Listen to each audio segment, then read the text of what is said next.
Bilang isang senador at kilala kayo sa pangalang Kuya Will, bigyan niyo po ako ng isang batas man lang na kapag nagsabing itong batas na ito, si Kuya Will yan.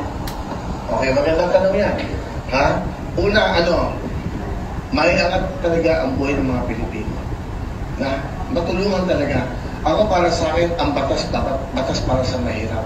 Marami na tayong batas na ginawa. Ang ganda ng tanong mo, ha? Nakakapag-isip yung tanong na yan. Ikaw, ano sa tingin mo ang batas na gagawin?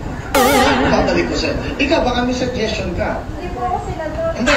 Ikaw ba? Kasi isa kang mamamayang Pilipino. Ano ba sa tingin mo ang dapat na batas na gawin mo para sa mga kababayan natin? Bakit ako sa akin? Hindi kasi nga, gusto ko makinig sa inyo. Okay, gusto ko makinig sa inyo para tama ito, ha? Tama itong tinatanong niyo sa akin. Para pagpunta ko ng Senado, isa to sa mga tanong. Mga ako'y di ba? Nagkakampanya. Sige.